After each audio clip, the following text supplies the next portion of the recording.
Donc, nous venons de finir l'Assemblée générale de l'association Canard Criachera. Donc, l'association Canard Criachera ou Cri d'Acer ou Crière en français, elle est aujourd'hui créée officiellement. On a voté un bureau, on a fait une assemblée générale. Donc, cette association-là, elle est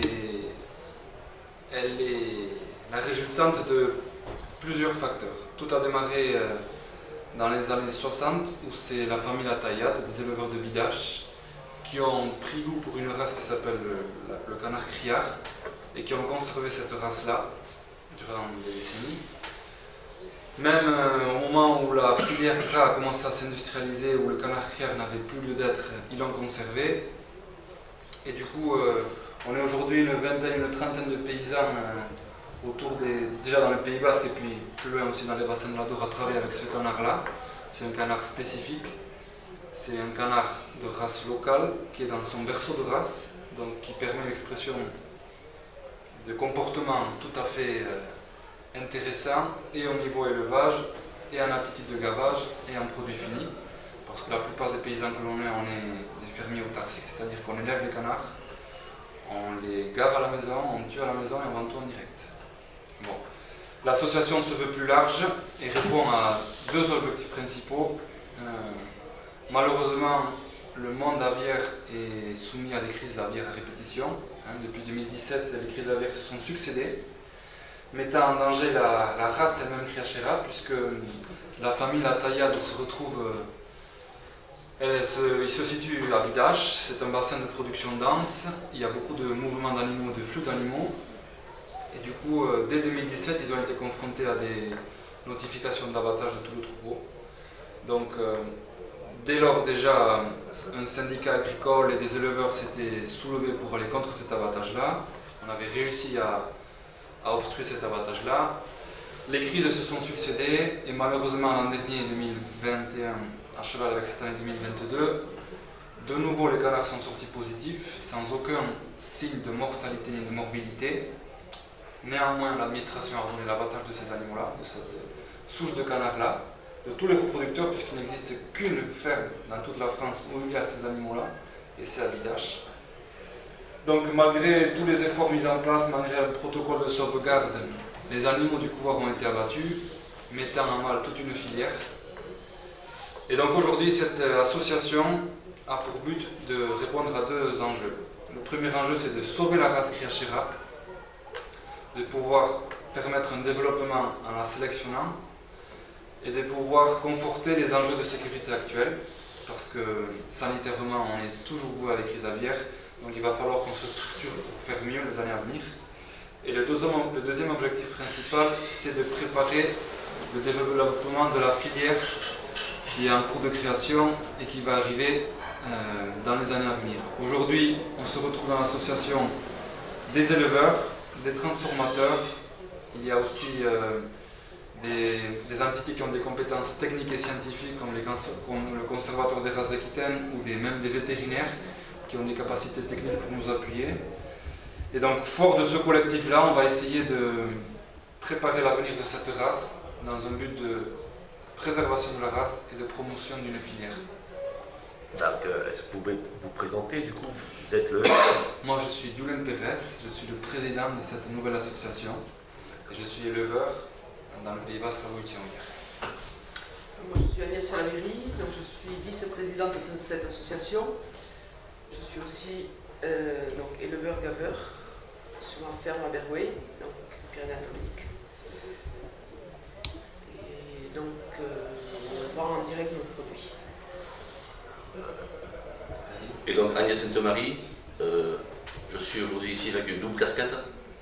D'une part, je suis encore à un quart temps paysan. Donc j'ai été amené à être sensibilisé par la cause du canard Criachera quand il a fallu disséminer certains canards dans plusieurs exploitations du Pays Basque et autour, un peu à côté de la loi, il faut le dire, pour pouvoir redémarrer un peu cette... En tout cas, déjà la conserver et la préserver. Donc c'est comme ça que je me suis rapproché un peu des objectifs de cette démarche collective. Comme l'a dit Yulen, On crée aujourd'hui de façon officielle l'association de sauvegarde et de promotion de la race Piachera, mais on ne parle pas de rien. Il y avait déjà de façon informelle une vraie démarche collective avec les objectifs qu'a évoqué Yulen.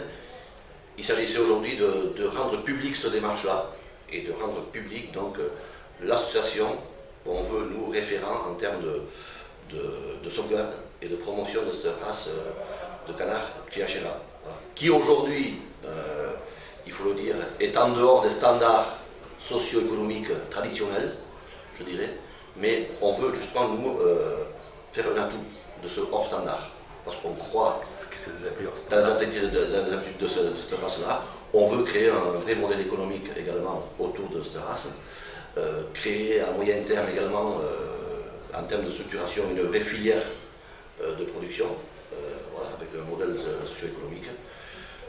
Et parce qu'on est persuadé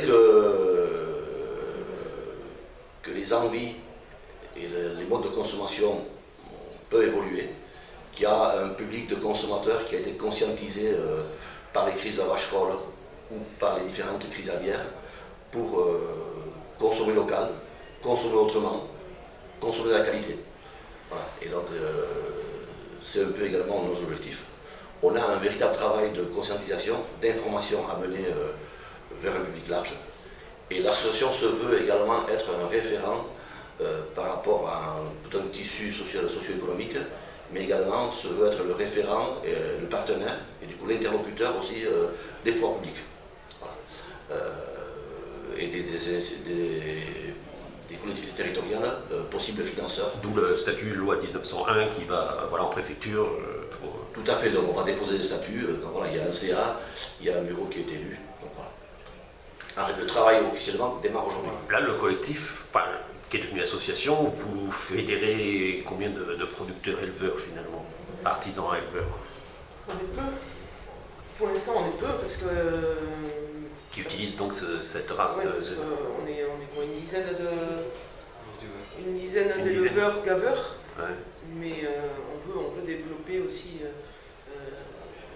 les paysans qui vont travailler avec ça, parce qu'on est persuadé que ce canard, justement, il se démarque par rapport aux autres, par ses qualités. Le plein air, c'est le bio, c'est...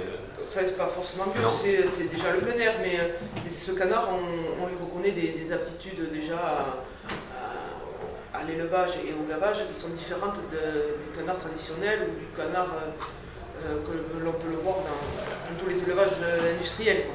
Donc nous, on veut se démarquer avec ce canard-là parce qu'il a des aptitudes par rapport au goût. Enfin, il y a des... Au-delà de l'aspect production, c'est un animal qui permet d'avoir des produits finis de qualité rare, avec des qualités organoleptiques qui sont très très intéressantes. Ce sont des canards qui sont longs au développement, ils ont une croissance lente, donc ça permet de les élever pendant longtemps dans les parcours enherbés. Ça permet justement un développement squelettique proportionnel au développement musculaire, et ça permet aussi que dans cette croissance lente, les qualités gustatives se fixent sur les carcasses, et quand on arrive après à l'étape gavage, ça permet d'avoir des foies qui sont d'une couleur très très jolie avec des parfums très très sensibles, très très bons. Ça permet d'avoir des carcasses très équilibrées en rendement de viande et de gras. Et ce qui est à souligner, que tout le monde pense, c'est cette qualité de gras qui est très très fin, qui est très très fine et qui n'est pas écœurante. Et qu'on retrouve aussi dans ce foie gras qui a des capacités gustatives assez intéressantes. Et ça on peut le dire parce qu'on est plébiscité par les consommateurs, mais on a aussi parmi nos clients des restaurateurs, des chefs étoilés qui, depuis qu'ils ont goûté à ça, ne veulent pas goûter à autre chose. Et je reviens à ce que disait Andier, c'est une race qui appartient à un territoire, qui est élevée dans son berceau de race, dans son territoire, et qui du coup fait que le développement de plusieurs acteurs se fasse de façon parallèle. C'est-à-dire que la race elle est dans son territoire, ça fait vivre des paysans. Les paysans ils vendent toute leur production en direct sur des marchés ou même en filière longue à des transformateurs avec des produits qui ont des retombées locales. Donc c'est toute une économie, il parlait de socio et d'économie, mais c'est dans le Pays Basque qu'on a cette capacité encore à avoir un maillage d'agriculture diverse et dense. La production de canard est tout à fait adaptée à notre climat, on est capable de faire du maïs et des céréales, pour alimenter nos animaux.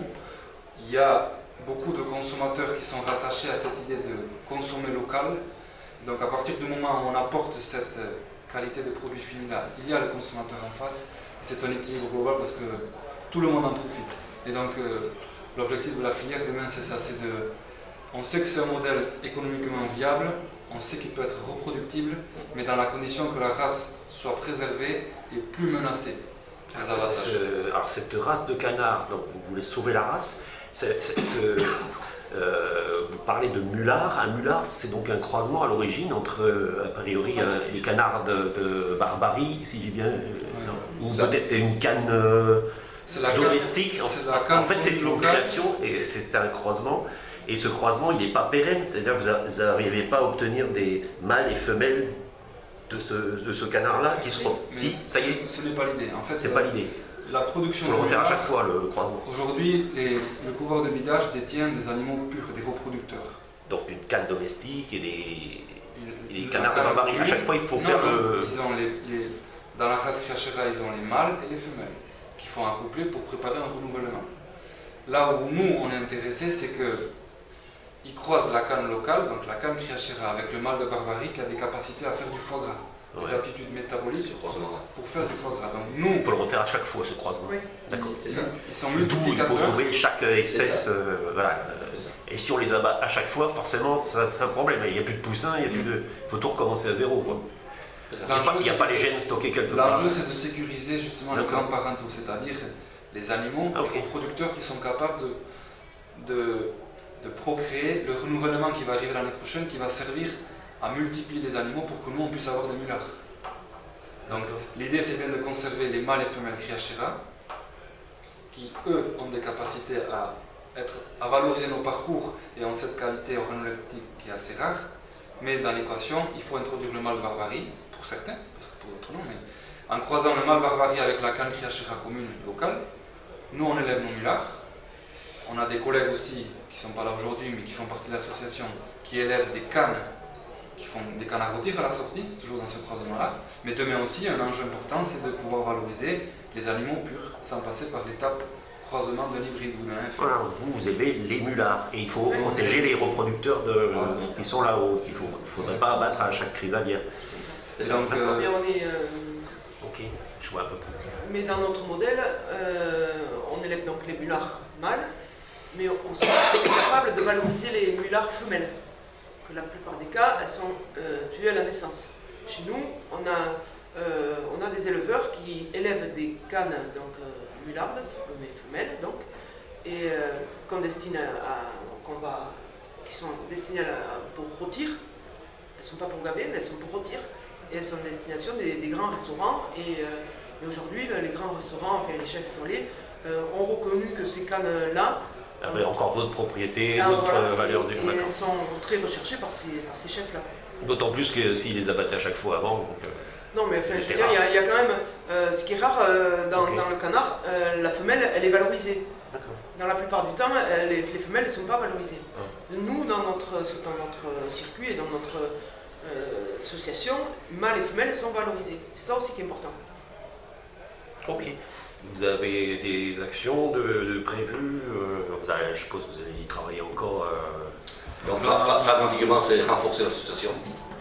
C'est-à-dire avoir d'autres membres, intéresser d'autres financements, des cotisations. Voilà. Intéresser d'autres paysans. Oui.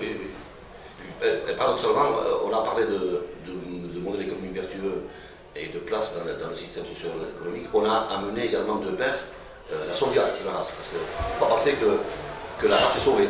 Donc il faut également la sauver, cette race. Et on va prendre des moyens pour ça. Et c'est ça qui complexifie un peu le sujet, c'est qu'on a besoin de pair en même temps l'aspect sauvegarde et aussi de promotion. Les deux sont à faire en même temps. Donc vous avez déjà prévu de rencontrer les préfets 64-40 de tout tout le bassin. On va se faire connaître, oui. On peut devenir des acteurs, comment il faut dire ça. Aujourd'hui, quand il y a des menaces d'abattage de troupeaux reproducteurs, il n'y a que des syndicats agricoles qui défendent la cause. Aujourd'hui, c'est une association qui défend la race avec voilà, l'introduction d'un conservatoire des races d'Aquitaine ou des pouvoirs publics, ça a une autre race, ça a un autre poids dans un bras de force, dans une négociation. Donc c'est légitime que des paysans se réunissent en association, paysans et autres, pour créer une entité qui a valeur juridique et qui a aussi pour objectif de pouvoir répondre à des attentes sociétales, mais aussi qui a toute sa place dans cet espace, je veux dire grossièrement politique, où ce sont des négociations malgré tout en période de crise, et maintenant qu'on est officiellement reconnu, on pourra faire partie des discussions, des tables de négociation pour peut-être aussi, je ne sais pas moi, préparer l'avenir de la filière gras, et nous surtout on va se concrétiser à préparer la filière canard gras en Criachera. Vous connaissez sûrement le collectif Ouvre ton bec dans les Landes, qui sont un peu, effectivement, eux, les préoccupations de défendre le plein air, l'artisanat, les producteurs bio, un peu pour rééquilibrer en face la FNSEA et d'autres syndicats qui défendent les modèles industriels. Ils sont pas sur les, voilà, ils défendent pas les mêmes modèles. Vous allez vous rapprocher de Ouvre ton bec ou... On n'a pas la vocation à... Comment je vais dire ça? Je ne sais pas si j'ai pris les pistes, mais on n'est pas là pour faire de la politique. Il y a des syndicats agricoles qui défendent des paysans. Nous, on est un outil de reconnaissance d'un collectif qui a un statut juridique maintenant et qui a des ambitions de protéger une race, de la développer, de la promouvoir. Donc, on ne sera pas porté à faire de la politique. Ce n'est pas l'objectif premier. L'objectif premier, c'est de... S'il doit y avoir des discussions, qu'on fasse partie des discussions, parce qu'on aura, on fera partie de ce contour où on aura des choses à dire. Mais loin de là... Sans faire de la politique, le constat, c'est qu'il y a des modèles différents, il y a des modèles plus industriels, il y a des modèles dans lesquels, effectivement, les artisans, les petits producteurs ne se reconnaissent pas. Et même, ils sont même obligés de cohabiter une grosse industrie à côté d'un petit éleveur. Et, un modèle qui fait beaucoup de transport et donc peut-être beaucoup de contamination face à des gens qui en général sont en autarcie et normalement ne peuvent pas ou être potentiellement contaminés. Et ils se disent, les industriels qui transportent le poussin de là à là, puis le petit là, puis après là, et puis qui le mettent après là-bas, qui le ramassent là, et ils n'arrêtent pas de les promener partout. Alors qu'effectivement, vous avez des modèles d'artisans qui font tout de A à Z jusqu'au pot qui est vendu, même sur place, les gens viennent chercher le produit. Et ces conditions de travail-là, pour la filière demain, vont être érigées autour d'un cahier des charges qui va être fort et commun et qui dessinera justement l'avenir de la filière, en mettant des garde-fous et en montrant une voie. De la politique à grand P, c'est quel modèle on veut. On peut faire cohabiter les deux, mais peut-être pas forcément pile l'un à côté de l'autre. Voilà, c'est quel modèle on veut développer, lesquels sont à subventionner ou pas. C'est vrai qu'ils sont subventionnés, on subventionne beaucoup les gros modèles, les grosses industries, les grosses surfaces. L'association aujourd'hui est officielle, et donc les statuts vont être déposés.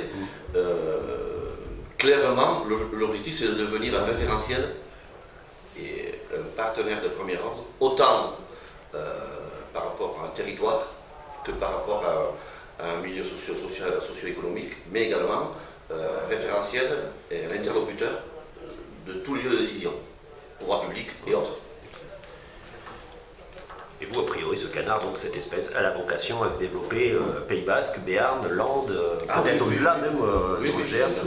Aujourd'hui, son bassin de production, c'est les bassins de l'Adour, mais il faut la mettre en élevage ailleurs. Il est mieux près de l'Adour.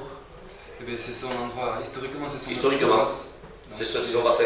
C'est une race qui est adaptée à ce territoire-là. Aujourd'hui, les Latayas ont beaucoup de sollicitations, ils vendent un peu partout en France, donc demain, le canard Criachera va se développer et aura une aura autre que celle qu'il avait jusqu'à présent. C'est un canard, il a besoin d'aller dans l'eau, sur l'eau Non. Mais avant, historiquement, il était présent dans toutes les fermes. Dans les années, c'est ce que nous a rappelé Alain, dans les années 60, toutes les fermes avaient aussi une femelle Criachera ou 3 ou 4 femelles Criachera et en Malte, ils faisaient la reproduction eux-mêmes. Il a été délaissé parce qu'il se développe justement trop lentement, tout ça, pas assez rentable. Voilà. Après, la production de foie gras s'est développée dans le sud-ouest et la génétique ne répondait pas aux critères de production, de économique du gras. Donc c'est pour ça qu'a été développée la canne de Pékin et ces croisements-là qui ont fait que ça soit plus... Donc de toute façon, vous visez moins de quantité, plus de qualité. c'est ça. Donc Mais, une meilleure valeur ajoutée, à condition qu'on ne vous apporte pas tout à chaque fois. L'idée c'est que le paysan vive, hein. On Oui. travaille pour vivre, hein. Oui. On ne travaille pas pour l'avoir. Hein. Voilà. Ok. voilà. Ok, merci. Merci.